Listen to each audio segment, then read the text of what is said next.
नमस्कार, जनप्रवास सुपरफास्ट में आपका स्वागत है। मैं हूं हेमेंद्र सिंह। एक नजर डालते हैं आज की सुर्खियों पर। बिहार चुनाव प्रचार में आज पीएम मोदी की एंट्री हो रही है। प्रधानमंत्री मोदी डेहरी, आन सोन, गया और भागलपुर में 3 रैली को संबोधित करेंगे। इस दौरान वो पहले चरण में भाग आजमा रहे विभिन्न विधानसभा क्षेत्रों के प्रत्याशियों के लिए समर्थन मांगेंगे। चुनावी रैलियों से पहले पीएम मोदी ने कहा है कि वो मतदाताओं के सामने एनडीए के विकास एजेंडे को उनके सामने रखेंगे। मोदी ने कहा है कि बिहार के अपने भाइयों और बहनों के बीच रहने का अवसर मिलेगा। इस दौरान उनके गठबंधन के लिए आशीर्वाद मांगूंगा। नौसेना प्रमुख एडमिरल करमबीर सिंह ने नौसेना के कैरियर बैटल ग्रुप के चुनिंदा अधिकारियों को संबोधित किया। इस दौरान उन्होंने बल की युद्धक तैयारियों की समीक्षा की। उन्होंने कहा कि आने वाले महीनों में नौसेना को अभियान के लिए उत्साह बरकरार रखना होगा। भाजपा के अध्यक्ष जेपी नड्डा ने संघाई सहयोग संगठन के अंतर पार्टीय मंच को संबोधित किया। उन्होंने कहा कि भारतीय प्रधानमंत्री मोदी के नेतृत्व में वैश्विक स्थिरता और विश्व शांति की आकांक्षा रखता है। बता दें कि SCO+ का आयोजन अर्थव्यवस्था पर आयोजित किया गया था। विदेश मंत्री एस जयशंकर ने मोरक्को के विदेश मंत्री नासिर बोरिता के साथ बैठक की। इस दौरान दोनों नेताओं ने दहशतगर्दी के खतरों और जलवायु परिवर्तन से निपटने सहित अनेक अहम मुद्दों पर चर्चा की। दोनों नेताओं ने कोरोना की चुनौतियों से निपटने पर भी चर्चा की। केंद्रीय शिक्षा मंत्री रमेश पोखरियाल ने कहा है कि JEE मुख्य परीक्षा और अधिक क्षेत्रीय भाषाओं में आयोजित की जाएगी। उन्होंने बताया है कि 23 IIT में प्रवेश के लिए परीक्षा आयोजित कराने वाले संयुक्त प्रवेश बोर्ड ने इसका निर्णय लिया है। भारत और यूरोपीय संघ ने साइबर स्पेस, परमाणु अप्रसार, समुद्री सुरक्षा समेत कई प्रमुख क्षेत्रों में अपने संबंधों की समीक्षा की। ये समीक्षा भारत यूरोपीय संघ की विदेश नीति और सुरक्षा परामर्श की एक ऑनलाइन बैठक में की गई। तृणमूल कांग्रेस ने गोरखालैंड की मांग को समर्थन देने से इनकार कर दिया है। वरिष्ठ तृणमूल नेता और लोकसभा सांसद सौगत राय ने कहा है कि गोरखालैंड का कोई प्रश्न ही नहीं उठता। हमने ये मांग बहुत पहले खारिज कर दी थी। भारत के प्रमुख सामंत कुमार गोयल ने नेपाल के प्रधानमंत्री KP शर्मा ओली से मुलाकात की। गोयल ने कहा कि भारत नेपाल के साथ मित्रवत द्विपक्षीय संबंधों में किसी भी दखल को अनुमति नहीं देगा। सभी विवादास्पद मुद्दों पर समाधान वार्ता के जरिए निकलेगा। RBI ने पेमेंट सिस्टम ऑपरेटर्स को QR कोड जारी करने से मना कर दिया है। डिजिटल पेमेंट इंफ्रास्ट्रक्चर में सुधार के लिए RBI ने यह फैसला लिया है। RBI ने कहा है कि स्मार्टफोन्स इस समय देशव्यापी हो गए हैं और ई-पेमेंट्स का आधार QR बनते जा रहे हैं। फ्रांस की राजधानी पेरिस में हो रही FATF की बैठक का आज आखिरी दिन है। आज ये अहम फैसला हो सकता है कि पाकिस्तान को ग्रे लिस्ट में रखना है या ब्लैक लिस्ट में डालना है। पाकिस्तान पर फैसले से पहले भारत ने अपने इस पड़ोसी देश को आईना दिखाया है। केरल पुलिस ने भाजपा नेता और मिजोरम के पूर्व राज्यपाल कुमानम राजशेखरन के खिलाफ धोखाधड़ी का केस दर्ज किया है। इस मामले में 8 अन्य लोगों को भी आरोपी बनाया गया है। हालांकि राजशेखरन ने आरोपों को गलत बताते हुए मुकदमे को राजनीति से प्रेरित बताया। बिहार में पहले चरण के मतदान से पहले सभी राजनीतिक दलों ने अपने प्रचार में जोर लगाना शुरू कर दिया है। इसी क्रम में राहुल गांधी भी बिहार में चुनावी रैली की शुरुआत करने जा रहे हैं। वो आज नवादा के हिसुआ और भागलपुर के कहलगांव में जनसभा को संबोधित करेंगे। सीएम योगी आज आगरा के हरि पर्वत थाने में महिलाओं एवं बालिकाओं से वर्चुअल संवाद करेंगे। मिशन शक्ति के तहत किए जा रहे इस कार्यक्रम में मुख्यमंत्री अपराध पीड़ित महिलाओं, NGO और थानों में महिलाओं हेल्प डेस्क से वीडियो कॉन्फ्रेंसिंग के माध्यम से फीडबैक लेंगे। मध्य प्रदेश के दिमनी में भाजपा उम्मीदवार गिरिराज दंडौतिया ने कमलनाथ के आइटम वाले बयान पर पलटवार किया है। उन्होंने कहा है कि अगर कमलनाथ ने मुरैना में ऐसी टिप्पणी की होती तो यहां से उनकी लाश जाती। इस दौरान उनके साथ ज्योतिरादित्य सिंधिया भी मौजूद थे। भारत में कोरोना संक्रमितों की संख्या 77,61,000 के पार पहुंच गई है। इनमें से 1,17,306 लोगों की जान जा चुकी है। स्वास्थ्य मंत्रालय के अनुसार देश में पिछले 24 घंटे में 54,366 नए मामले दर्ज किए गए और 690 कोरोना संक्रमितों ने अपनी जान गंवाई है। दुनिया भर में कोरोना के मरीजों का आंकड़ा 4 करोड़ 18 लाख से ज्यादा हो गया है, जबकि अब तक 11,40,000 से ज्यादा लोगों की जान जा चुकी है। वहीं 3 करोड़ 10,82,000 मरीज रिकवर हो चुके हैं। बता दें कि यूरोपीय देशों में संक्रमण का आंकड़ा तेजी से बढ़ रहा है।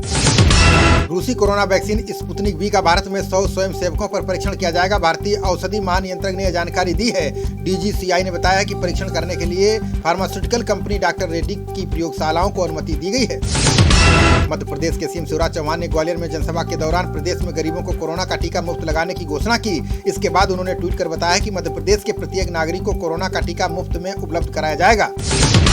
हरियाणा ने अपने कानूनों से पंजाब का नाम हटाने की तैयारी शुरू कर दी है। विधानसभा अध्यक्ष ने कहा है कि राज्य सरकार ने इसके लिए कमेटी का गठन किया है। कमेटी 1968 के आदेश और नियमों से पंजाब राज्य का नाम हटाने पर अपनी रिपोर्ट मुख्य सचिव को सौंपेगी।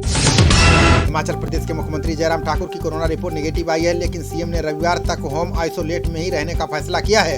हालांकि सीएम ने सभी बाकी मंत्रियों को सचिवालय में जाकर काम करने का निर्देश दिया है। राजस्थान की राज्य प्रशासनिक सेवा के 14 अफसरों पर भारतीय प्रशासनिक सेवा में पदोन्नति किया गया है। ये सभी अधिकारी RAS से IAS बन गए हैं। इनमें महेंद्र पारख, हृदय शर्मा, नालिनी कठोतिया, अनुप्रेरणा प्रज्ञा सहित 14 अधिकारी शामिल हैं। संसद में चलने वाली कैंटीन की जिम्मेदारी रेलवे छोड़ने जा रहा है। अब इसे उत्तर रेलवे से ITDC को सौंपा जाएगा। वहीं ITDC कैंटीन की बागडोर 15 नवंबर से संभालेगा। बता दें कि संसद में रेलवे 1968 से कैंटीन का संचालन कर रहा है। पंजाब सरकार के तर्ज पर राजस्थान भी केंद्रीय कृषि कानूनों में बदलाव करने जा रही है। सीएम गहलोत ने कहा कि विधानसभा का विशेष सत्र बुलाया जाएगा। इसमें केंद्रीय कृषि कानूनों के लिए विधेयक लाकर बदलाव किया जाएगा ताकि किसानों को राहत दी जा सके। गाजियाबाद में वाल्मीकि समाज ने 50 परिवारों के बौद्ध धर्म अपनाने के मामले में नया मोड़ आ गया है। पुलिस ने धर्मांतरण की अफवाह फैलाने वाले के खिलाफ FIR दर्ज की है। बता दें कि हाथरस कांड का हवाला हिंदू धर्म छोड़ने का मामला चर्चा में है। असम सरकार ने चुनाव होने तक बोडोलैंड क्षेत्रीय परिषद का कार्यभार राज्यपाल के अधीन कर दिया है। सीएम सर्बानंद सोनोवाल ने कहा है कि अब परिषद के सभी कार्य राज्यपाल ही करेंगे। सीएम ने निर्वाचन आयोग से 15 दिसंबर तक चुनाव कराने की अपील की है। झारखंड सरकार ने कोरोना क्वारंटीन मामले में बड़ा फैसला किया है। सीएम हेमंत सोरेन ने कहा है कि अब दूसरे राज्यों से झारखंड आने वाले लोगों को क्वारंटीन नहीं किया जाएगा। इसके लिए जारी सभी प्रोटोकॉल को राज्य सरकार ने खत्म कर दिए हैं। यूपी के रामपुर की स्वार विधानसभा सीट पर इलाहाबाद हाईकोर्ट ने निर्वाचन आयोग को निर्देश दिया है। हाईकोर्ट ने कहा है कि स्वार सीट पर उपचुनाव की प्रक्रिया शुरू की जाए। बता दें कि बसपा प्रत्याशी शरीफ अंसारी ने याचिका दायर कर चुनाव की मांग की है। हाथरस मामले की जांच में जुटी सीबीआई की टीम को कई महत्वपूर्ण सुराग हाथ लगे हैं। सीबीआई ने जेल के मुख्य आरोपियों से कई 4 घंटे पूछताछ की। वही मेडिकल कॉलेज में पीड़िता की इलाज टीम में शामिल चिकित्सकों के अलावा स्टाफ से भी बातचीत की गई। अमेरिकी राष्ट्रपति ट्रंप और डेमोक्रेट राष्ट्रपति पद के उम्मीदवार जो बिडेन के साथ अंतिम बहस हुई, जिसमें ट्रंप ने कहा कि कोरोना की वैक्सीन तैयार है और कुछ हफ्तों में उपलब्ध हो जाएगी। इससे पहले ट्रंप ने वादा किया था कि अमेरिकियों को 3 नवंबर से चुनाव से पहले टीके मिलेंगे। कोरोना ने राजस्थान रोडवेज की हालत और पतली कर दी है। राजस्थान रोडवेज का नियमित घाटा बढ़कर 426 करोड़ रुपए हो गया है। सीएम गहलोत ने कहा कि रोडवेज की आर्थिक हालात ठीक करने के लिए नई कार्य योजना बनेगी ताकि माली हालत ठीक हो सके। हिमाचल प्रदेश यूनिवर्सिटी के PG दाखिले को लेकर घमासान अब सियासी मुद्दा बन गया है। शिमला से कांग्रेस विधायक विक्रमादित्य सिंह कैंपस पहुंचे और NSUI के प्रदर्शन में शामिल हुए। साथ ही BC से मुलाकात कर मामले को हल करने की मांग की। मध्य प्रदेश के सीएम शिवराज और तमिलनाडु के सीएम पलानीस्वामी ने कोरोना वैक्सीन पर बड़ा ऐलान किया है। दोनों राज्यों के मुख्यमंत्रियों ने कहा है कि उनकी सरकार राज्य के हर गरीब निवासी को कोरोना वायरस का मुफ्त टीकाकरण करवाएगी। बिहार चुनाव प्रचार के दौरान जमुई पहुंचे चिराग पासवान ने सीएम नीतीश पर हमला बोला है। चिराग ने कहा है कि नीतीश को अब उड़न खटोला में चलने की आदत हो गई है और हेलीकॉप्टर के शोर में उनको जनता की आवाज सुनाई नहीं देती। यूपी के मुजफ्फरनगर में फैमिली कोर्ट ने एक अहम फैसला सुनाया है। फैसले में पति को दिवाली का तोहफा दे दिया गया है। कोर्ट ने आदेश में पत्नी को आदेश दिया है कि वो पति को गुजारा भत्ता दें। बता दें कि पति ने अपनी याचिका में पत्नी मुन्नी देवी की पेंशन का 1/3 हिस्सा देने की मांग की थी। त्योहारों को लेकर दिल्ली सरकार ने LTC के भत्ते की पेशकश की है। डिप्टी सीएम मनीष सिसोदिया ने कहा है कि 31 मार्च 2021 तक कर्मचारियों को अग्रिम भुगतान का विकल्प दिया गया है। बता दें कि उपभोग खर्च को बढ़ावा देने के लिए नकदी पैकेज की घोषणा केंद्र सरकार ने की थी। सीएम त्रिवेंद्र सिंह रावत ने दिल्ली स्थित उत्तराखंड निवास का निरीक्षण किया। उन्होंने कहा कि मार्च 2022 तक इसका निर्माण कार्य पूरा हो जाएगा। रावत ने कहा कि निर्माण पूरा होने पर राज्य के सरकारी कामकाज में आसानी होगी। अनुच्छेद 370 हटने के बाद जम्मू कश्मीर प्रशासन ने 800 स्वास्थ्य केंद्र स्थापित किए हैं। प्रशासन ने स्वास्थ्य केंद्रों को मजबूत बनाने के लिए 367 करोड़ रुपए का प्रस्ताव भेजा है। सहायता प्राप्त करने के लिए ये प्रस्ताव विश्व बैंक को भेजा जाएगा। चिराग पासवान ने सीएम नीतीश कुमार पर निशाना साधा है। उन्होंने कहा कि नीतीश कुमार इस बार कहीं पीएम मोदी का आशीर्वाद लेकर RJD की शरण में न चले जाएं। चिराग ने कहा कि पिछली बार लालू के आशीर्वाद से नीतीश मुख्यमंत्री बने और उनको धोखा देकर पीएम मोदी की शरण में चले गए थे।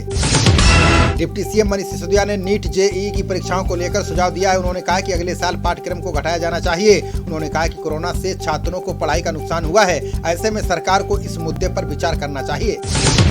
असम सीएम सर्बानंद सोनोवाल ने कहा है कि उनकी सरकार विकास के लिए प्रतिबद्ध है। उन्होंने कहा है कि गुवाहाटी को दक्षिण पूर्व एशिया का प्रमुख केंद्र बनाने के लिए प्रयास जारी है। मुख्यमंत्री ने सुझाव दिया है कि शहर को विशिष्ट पहचान देने के लिए इसकी सभी इमारतों का एक ही रंग होना चाहिए। उत्तर प्रदेश के लोग डायल 112 पर अपनी समस्या को अपनी भाषा में बता सकते हैं। साथ ही उसी भाषा में समाधान भी प्राप्त कर सकेंगे। योगी सरकार ने इस सेवा के लिए 19 महिला संवाद अधिकारी तैनात कर दिए हैं। बता दें कि 112 आपातकालीन सेवा है जिस पर कॉल कर मदद ली जाती है। लद्दाख स्वायत्त पर्वतीय विकास परिषद चुनाव में 65% मतदान दर्ज किया गया है। मतदान शांतिपूर्ण संपन्न हुआ। मतों की गणना 26 अक्टूबर को होगी। 26 सीटों के लिए भाजपा, कांग्रेस, आप के साथ ही 23 निर्दलीय उम्मीदवार चुनाव मैदान में हैं। चुनाव प्रक्रिया 30 अक्टूबर तक पूरी होने की उम्मीद है। रेलवे ने कहा है कि 12 लाख कर्मचारियों को 78 दिन के वेतन के बराबर बोनस दिया जाएगा। रेलवे बोर्ड ने इसकी मंजूरी दे दी है। इस पर 2081 करोड़ रुपए खर्च आएगा। पात्र कर्मचारियों के लिए वेतन आकलन सीमा 7,000 रुपए प्रति महीना तय की गई है। यूपी के ऊर्जा मंत्री श्रीकांत शर्मा ने सीएम योगी को पत्र लिखा। शर्मा ने कहा कि बांके बिहारी मंदिर को भक्तों के लिए खोल देना चाहिए। उन्होंने कहा कि लॉकडाउन के बाद प्रदेश के लगभग सभी मंदिर खुल गए हैं। ऐसे में आस्था के सबसे बड़े मंदिर का बंद रहना अच्छा नहीं है। केंद्रीय मंत्री जितेंद्र सिंह ने कहा कि भ्रष्टाचार कतई बर्दाश्त नहीं किया जाएगा। बेहिसाबी संपत्ति रखने वालों के खिलाफ मोदी सरकार की सख्त नीति जारी रहेगी। उन्होंने G20 देशों के भ्रष्टाचार रोधी कार्य समूह की पहली मंत्री स्तरीय बैठक को संबोधित करते हुए ये बात कही। मिलावटी नमूने मिलने के बाद से FSSAI ने सख्ती दिखानी शुरू कर दी है। इसके लिए देश भर में खोया की गुणवत्ता की जांच की जाएगी। खोया मिठाई तैयार करने के लिए ये व्यापक रूप से इस्तेमाल होता है। मिलावट से लोगों की सेहत को खतरा पैदा हो सकता है। IPL के 40वें मुकाबले में सनराइजर्स हैदराबाद ने राजस्थान रॉयल को 8 विकेट से हरा दिया। टॉस हारकर पहले बल्लेबाजी करते हुए राजस्थान ने 20 ओवर में 6 विकेट के नुकसान पर 154 रन बनाए। जवाब में हैदराबाद ने 19वें ओवर में 2 विकेट पर 156 रन बनाकर मैच जीत लिया। IPL में आज चेन्नई सुपर किंग्स और मुंबई इंडियंस के बीच मुकाबला होगा। धोनी की अगुवाई वाली 3 बार की चैंपियंस चेन्नई का प्रदर्शन इस सीजन में बिल्कुल लचर रहा है। अब प्लेऑफ में पहुंचने के लिए बाकी बचे चारों मुकाबलों को बड़े रन रेट के साथ जीतना पड़ेगा।